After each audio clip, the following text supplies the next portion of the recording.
And we're providing services for more than 500 hospitals. And we're providing service for more than 130,000 hospital beds. It's a lot of experience we gained into that. So, this is the General Hospital, and this is the area of the General Hospital. Look about that one. This is the whole area, a huge area. And as we hear about, we have around about 1 million outpatient per year, 1 million per year. And we have about 100,000 patient inpatient per year. We have 50,000 surgeries per year. So in an ordinary hospital would have 10 or 12 or 20 operations theater. We have a huge one. We have almost 50. We have 2,200 hospital beds and 15 intensive care beds, intensive care stations. That means around about 200 intensive care beds. You know what that means? Famid is the competent partner in the technical operation of the General Hospital of Vienna. And a hospital like that one, an operation theater, an ICU is an intensive care unit, they need to run 24/365. Interruptions and fails are not allowed. So, you know what that means? That means that you have to take care of all of the technical points so that they can do the best job, taking care of the patient, making surgeries, making diagnosis. We have 27,000 rooms on 900,000 square meters. You have seen the areas. That is really huge. And you know, each of that room, they have at least a light bulb and they have a switch. And you can think, okay, that's not that big issue. But they have technical devices.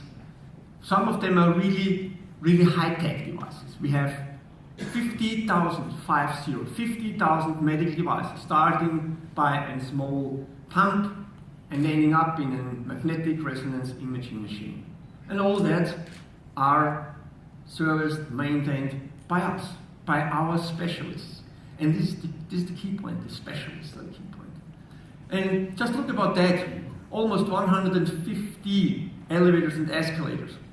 And we have an automated transportation system of goods. We're transporting 130 tons per day. They mean all the food, the trucks, all that is transported automatically to the wards, to the patient. If that would fail, the patient would not get any food, would not get any pharmaceuticals. It's a challenge. It's a challenge day by day. And look about that, 118,000 data points. 180,000 data points. If you're looking about this data room, it looks like a little bit to the Houston Airspace Center. It's not, it's our hospital information center. And if you look about that, it is more to compare with an aircraft, which is huge. And that's why I made that comparison. Because typically, from the life cycle perspective, we can compare hospitals with aircrafts. And people believe that after the building phase, after the production phase of an aircraft, this is the most costly phase. No, it's not. It's the usage phase. It's the operation phase, because they cost much, much more. And nobody thinks about the whole life cycle. And I will come to the point, because this is clue. It's clue to an organization, and it's also key for the people. Just stay for a moment in aircraft industries, because it was so interesting for me seeing that. They have A and B and C checks, and it's quite interesting because all the time when they have some checks, when they have some maintenance, it's grounded, it's on the air, it's on the ground. So it means you cannot transport any of your passengers. It costs money, burns money. It's the same like in our hospital. When we cannot use them, we can treat patient, it costs, and it doesn't bring any money. They have, for example, a D-check, and this is quite interesting. You will understand a little bit later why I come to that point. The D-check in huge aircraft like an A320, they have all 10 years, they have a period where they have 50,000 working hours, 300 people permanently working on the aircraft to get it back on the air, 8 to 10 weeks. You know, it is really incredible. And that's why it is absolutely of highest importance to have the life cycle management always in front of you. Typically, and this is a nice example from the aircraft industry. 2010, Airbus announced the prolongation of the flying operation hours from 60,000 to 120,000. They doubled that.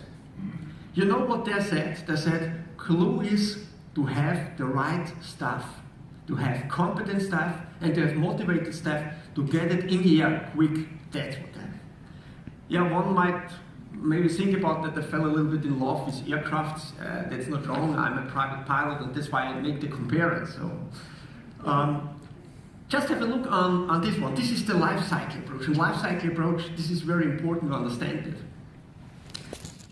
You see, typically a project starts with project development, and then you have all the financial issue, and then you go to realization to build it up.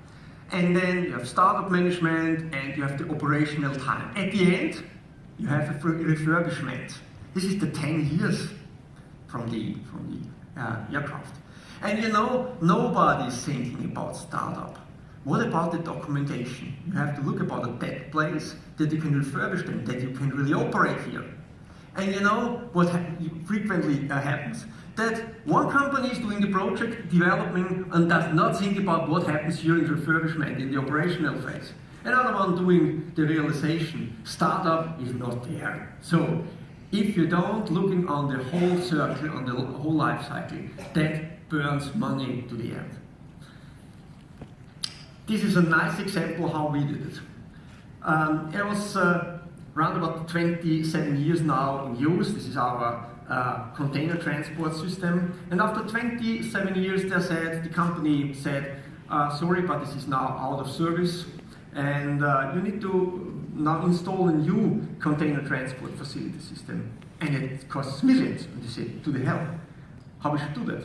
So what we have, competent people, motivated people, they look at how we can produce that on our own, what we can do in order to run that and keep them running. So they have built up their own in-house development. We got granted a patent for that. And just look about, this is the people, he was the inventor. We are proud of him because he helped to save money for our customer. Yeah, for our customer.